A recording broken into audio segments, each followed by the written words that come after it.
No dejaremos de explorar y el final de nuestra búsqueda será llegar a donde comenzamos y conocer el lugar por primera vez. Estos versos del poeta estadounidense T.S. Eliot se encuentran en su poema Little Gidding del poemario Cuatro Cuartetos. Nos presenta una idea del conocimiento como un proceso complejo que requiere iteraciones de ida y vuelta y de cambiar de perspectiva para poder llegar a conocer algo por primera vez. En el libro Los 7 saberes para la educación del futuro, el filósofo y sociólogo francés Edgar Morin plantea 7 principios sobre los cuales construir la educación del futuro del siglo XXI que estaba a punto de comenzar. Este libro fue comisionado por la UNESCO y fue publicado por primera vez en el año 1999, cerrando el capítulo del siglo XX con toda su barbarie y sus cambios y proponiendo unos principios para la educación del siglo que estaba por comenzar. Vamos a centrarnos en el segundo capítulo del libro, los principios de un conocimiento pertinente. Esto es algo relevante, ya que como nos menciona el autor, el conocimiento humano había sido objeto de un proceso de hiperespecialización y reducción, siguiendo estos principios del método cartesiano de reducir lo complejo a lo simple y de convertir un problema en pequeños problemas fáciles de solucionar desde una perspectiva más técnica. Sin embargo, los problemas a los que se está enfrentando la sociedad de fin de siglo XX son problemas de carácter global, como el cambio climático, las crisis del sistema capitalista mundial. Un conocimiento reducido e hiperespecializado no resulta pertinente para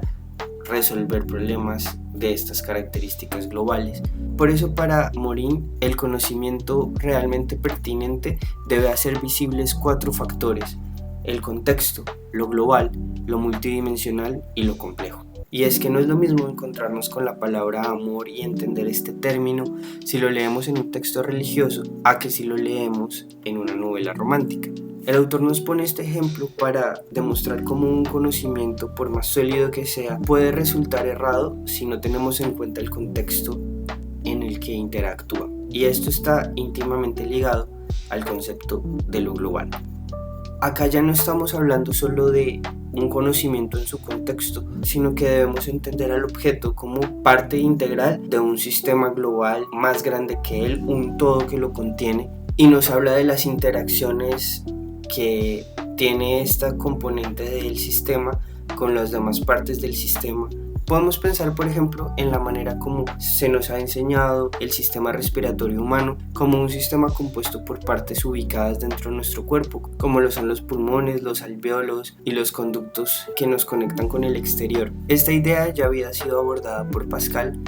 en esta cita que se incluye en el texto del capítulo. Siendo todas las cosas causadas y causantes, ayudadas y ayudantes, mediatas e inmediatas, y todas entretejidas por un lazo natural e imperceptible que liga las más alejadas y las más diferentes, no es posible conocer las partes sin conocer el todo, y tampoco conocer el todo sin conocer particularmente las partes. Otro de los factores que deben hacerse evidentes con un conocimiento pertinente es lo multidimensional. Y es que las unidades complejas, como lo son las sociedades o los seres humanos, están compuestos por múltiples dimensiones que simultáneamente reaccionan e interactúan a los cambios y procesos. Así el hombre es simultáneamente un ser biológico, psicológico, social, afectivo, racional, y el conocimiento debe tener en cuenta este factor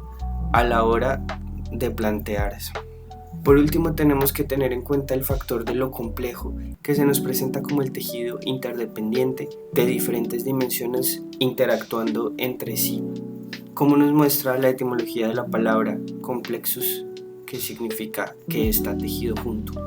Por ello, el autor nos presenta la idea de la inteligencia general como la herramienta que nos va a permitir un mejor desarrollo de las competencias particulares o especializadas. François Recanati escribió que la comprensión de los enunciados, lejos de reducirse a una mera y simple decodificación, es un proceso no modular de interpretación que moviliza la inteligencia general y apela ampliamente al conocimiento del mundo.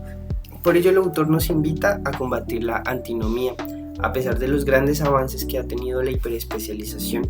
estos conocimientos han terminado disociados unos de otros, y para poder aprovechar el potencial del conocimiento adquirido nos hace falta entender ese conocimiento desde una perspectiva contextualizada y global, sacar de esos cajones en los que se han separado las diferentes ciencias y disciplinas humanas y permitirles interrelacionarse para poder aprovechar el potencial de estos conocimientos. Los problemas esenciales que debemos enfrentarnos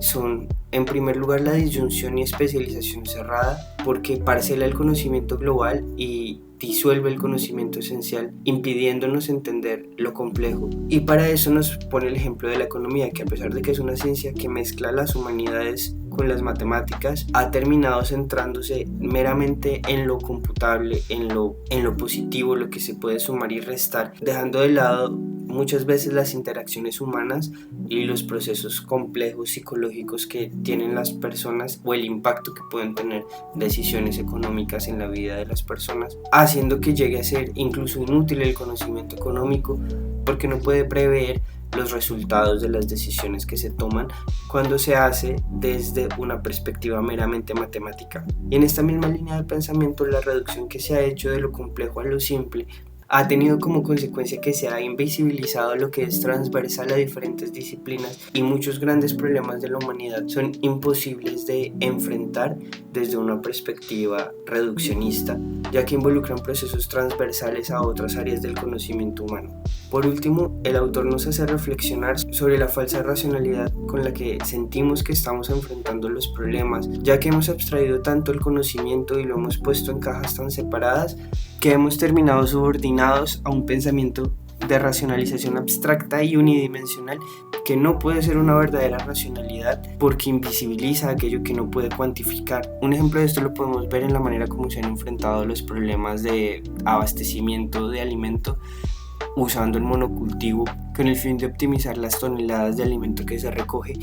y que resultan en consecuencias que a largo plazo son mucho peores que los problemas que intentaban solucionar, como por ejemplo el que estos monocultivos, al no haber una diversidad genética, sean más susceptibles a ser arrasados por una peste que los ataque, llevando a que se pierdan toneladas aún mayores de comida al no haber variedad genética. Por eso él nos menciona que por todas partes y durante decenas de años, soluciones presuntamente racionales sugeridas por expertos y convencidos de estar obrando en bien de la razón y el progreso, y de no encontrar más que supersticiones en las costumbres y miedos de las poblaciones, han empobrecido enriqueciendo y han destruido creando. Pero la invitación del autor no es a que pasemos de un conocimiento de las partes al conocimiento de la totalidad, o que pasemos del análisis a la síntesis, sino que propone que conjuguemos esas perspectivas en un juego como el que nos propone Eliot en el poema, un viaje de ida y vuelta que nos permita llegar a un verdadero conocimiento pertinente para los problemas de nuestro siglo.